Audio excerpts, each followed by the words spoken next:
Hey everybody, how's everybody doing today? This is Robert with Burns Travels. Doing a Jeep upgrade accessory, and this is going to be the Smittybilt XRC SRC rear tire carrier, and we're going to go ahead and put it on this Jeep. So let's get that started. Okay, now starting with the tire carrier installed, this is one of the things you want to remove. You open your back tailgate and you see this little piece right here. You click that and you take it out, and what that gives you access to is your third brake light. You'll see it right here. You squeeze this and you pull them apart, and that will disconnect your third brake light. The reason you want to do that is you want this disconnected, and then you want to take off your third brake light so you don't break it like I did. So let's go on to that.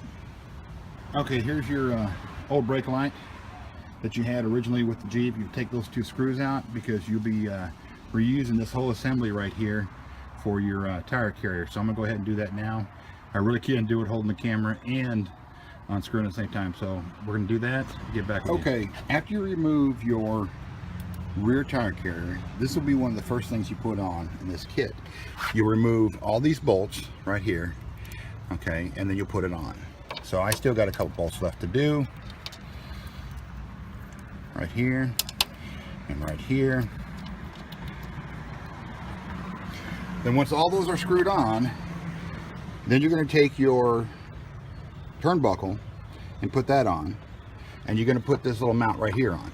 Okay, so let's get all that finished, and we'll go from there. Once you have this piece in right here, okay, you're going to go ahead and put your swing arm into, and what's going to happen is you're going to have to make sure that you have some spacers here, spacers on the bottom, and then there's a nut, and then there's a hole that a pin goes through.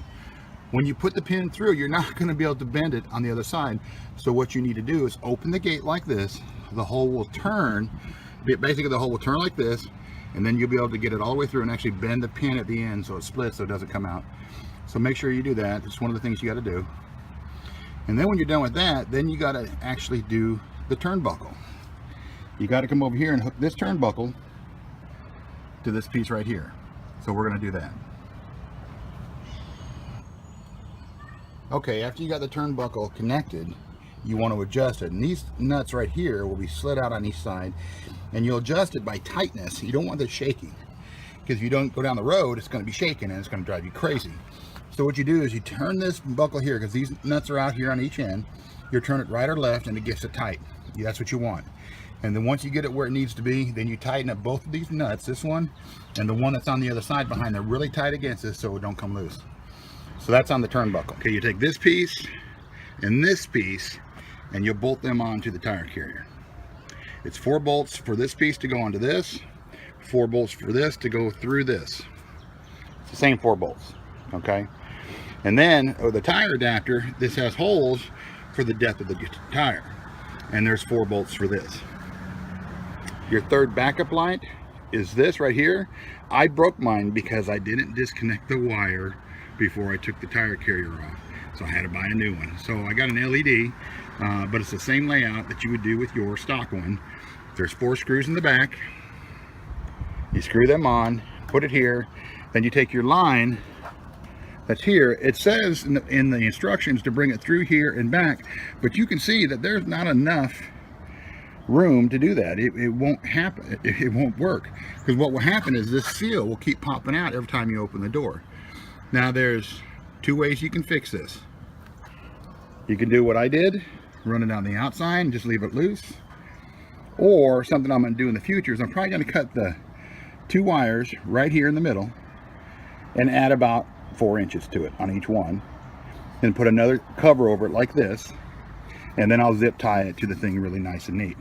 So that's the 2 ways that I think you can do. There's probably better ways, but those seem like they'd be clean and neat.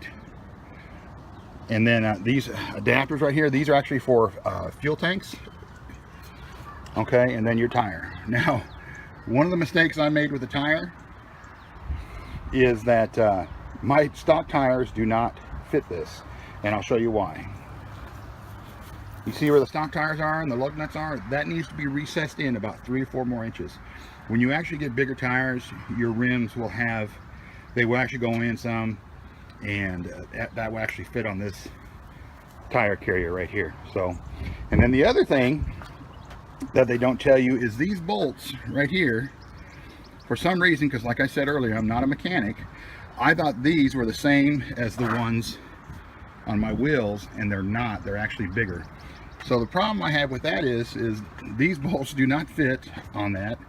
My rear lock that I have here won't screw on that, and I had to press these through this myself. You can hammer them, but where I was at the time, there was a press and made it simple. But what I'm gonna have to do is get the same size that's on my rims, take these out, put 2 here and 1 here for in the future, and that will fix my problem. And then I'll take a little bit of black paint in these areas and cover it up to prevent rust.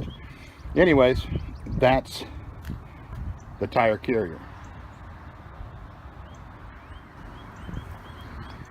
Okay, this is the tire carrier complete on the back.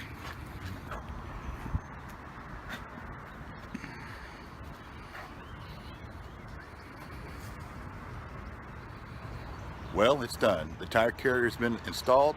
I hope you like the information that I gave you. If you do, like and subscribe, and until next time.